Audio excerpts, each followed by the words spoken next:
Hello my friends. So this month is September and we are going to work on using those twisties that we made last month.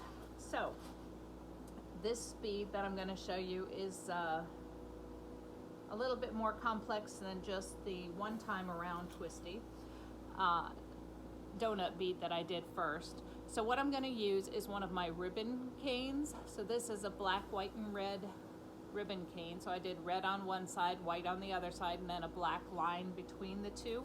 And it's fairly skinny, as you can see. And that's what I want for this type of bead, because I want it to go around probably 3 times. So I'm going to start with the smaller end here and start my twist around the bead with this. I'm going to use a base of tuxedo black because that's a nice dense black that I like. Get my fan not blowing on my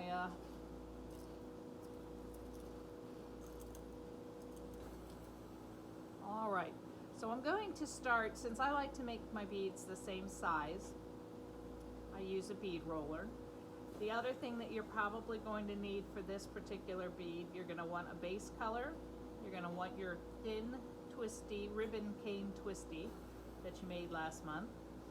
And then you might need a pair of tungsten tweezers and a bead roller if you want them to be the same size if you're making a pair. So I'm just going to lay down a foot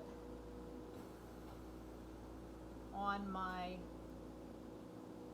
mandrel here of the black, and I want that foot to be about as big as I want my end bead to be. So this particular one, I'm going to make it a 15 millimeter. So I've gauged that my black is roughly 15 millimeters, and it's a very thin little bead. I don't want a whole lot of glass on there because the more glass you put on at that point, the bigger your bead becomes. So when I'm laying this down, I'm just going to hold it in my hand like this, and I'm going to tack it onto the bead and then gently roll the bead around till it ends. Okay, so I'm heating up my base bead and my twisty, and I'm just gently laying it down on that base bead and twisting the base bead around and around and around until I'm to the top. And then I've laid down my black, white, and red little ribbon cane. I don't want to melt this in. I want to leave this raised, and I'm going to fill in the spaces between my cane. So there's a lot of space in between where it's gone around and around, and I'm going to fill that in with clear. So this base bead, I want to stay pretty cool, so it's going to stay out of the flame, and I'm going to get my clear molten hot, and I'm going to squish it in between where there's space. Now, if your bead is too hot, then you're going to skew those twisties that you put down. The act of squishing this clear down in there is heating your bead up enough. You don't need to flash it in and out of the flame.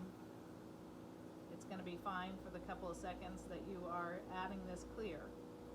And like I say, you want those twisties to be nice and cool down there. Otherwise, they'll just pull back up with your clear when you do your bumps.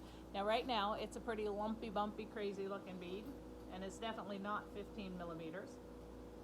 So what I'm going to do now that I've got all of those clear spaces filled in, now I'm going to just do a little refinement. Make sure that I'm nowhere close to the 15, which I knew. And now I'm going to go ahead and just fill in the rest of my bead with clear. Okay, if there's any spots around your twisty that you missed, you can go back in and fill that in with the clear.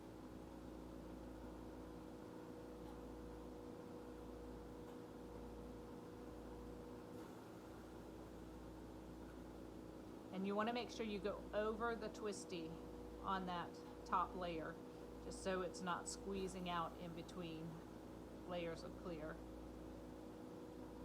Okay, so again, I'm just going to test it to see where I'm at. I've got a couple little spots that need some more clear. You can see that my twisty is nicely encased in there.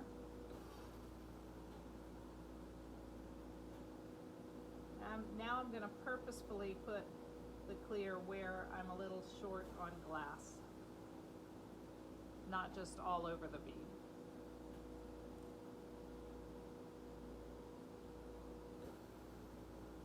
And I want my ends to be pretty, so I'm going to heat those up.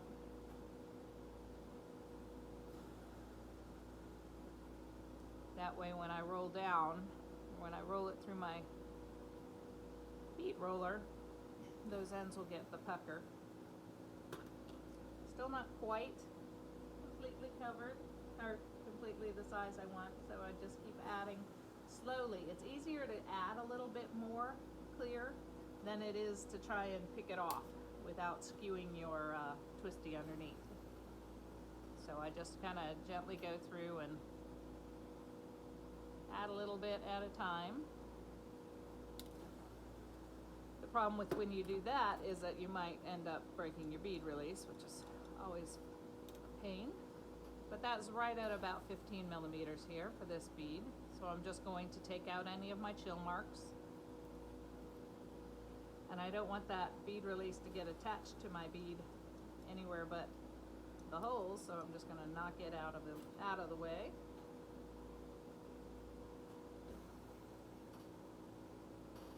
And I'll show you guys what this looks like in the intro. But I hope you'll give these a try. They're cute. And another thing to do with your twisties. So have fun this month.